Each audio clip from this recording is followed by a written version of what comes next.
ആരാ? Madam Vasu madam. വാസോ? ഉള്ള വരോ വാസുവോ? എന്താ പുറത്ത് നിൽക്കണ? ഉള്ള വരോ? നമസ്കാരം മേഡം. നമസ്കാരം നമസ്കാരം. മേഡം സുഖല്ലേ? സുഖം തന്നെ. വാസുവിനോ? സുഖം. വീട്ടിലെല്ലാരും സുഖല്ലേ? അങ്ങനെ ഓടിക്കൊണ്ടിരിക്കുന്നു. പറയൂ, എന്താ വിശേഷം? വേറെ ഒന്നില്ലല്ലോ, ചെറിയ കാര്യമാണ്. റിക്വസ്റ്റായിട്ട് പറഞ്ഞോളൂ പറഞ്ഞോളൂ. മാഡത്തിന് വീട്ടു വാടക 2 മാസം ഞാൻ കൊടുക്കുന്നു. ശരിയാണ്. 20,000 കൊടുക്കുന്നു. ശരിയാണ്.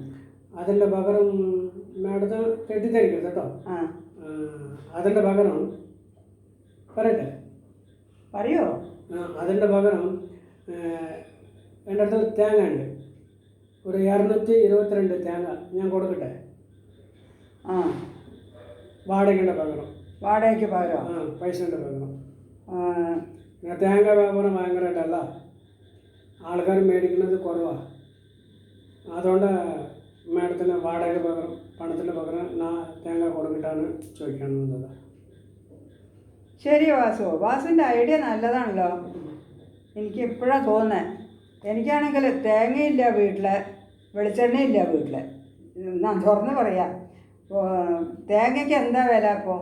90 രൂപയാണ് പറയണത് ഒരു തേങ്ങയ്ക്ക്. എങ്ങനെ വാങ്ങാൻ പറ്റും? അതുകൊണ്ട് 90 രൂപയൊന്നും കൊടുത്തിട്ട് എന്നെ കൊണ്ട് വാങ്ങാൻ പറ്റില്ല.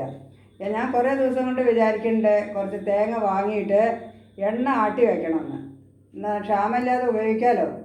ആ ഐഡിയ ഉണ്ട് മനസ്സിൽ. ഇപ്പോൾ വാസു പറഞ്ഞപ്പോഴാണ് എനിക്കത് ഓർമ്മ വന്നത്. അപ്പോൾ എനിക്ക് 20,000 രൂപയ്ക്ക് തേങ്ങ തന്നാൽ മതി.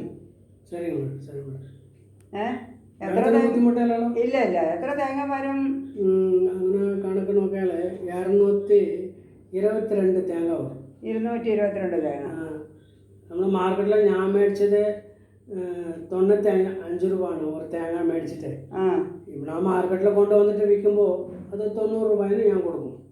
അപ്പോൾ അതോടെ ആൾക്കാർ മേടിക്കുന്നത് കുറവാണ്. ശരി ശരി, പോട്ടെ സാർ. എനിക്ക് പൈസയ്ക്ക് പകരം തേങ്ങ തന്നാൽ മതി. ഡബിൾ ഓക്കെ, എനിക്ക് സന്തോഷം. നല്ല ഐഡിയ. Thanks madam. ഓക്കെ ഒരു 6 മണിക്കൂറിൽ എത്തിക്കട്ടെ? Okay okay okay madam. Okay, ചായ കുടിച്ചിട്ട് പോവാം? ഇല്ല മേഡം, ഇപ്പോൾ വരുമ്പോൾ കുടിച്ചിട്ട് വന്നു. ശരി. നന്ദി മേഡം. ഓക്കെ ഓക്കെ, ഒരു ഹാഫ് ആൻ അവറിൽ എത്തിക്കാം. ശരി ശരി.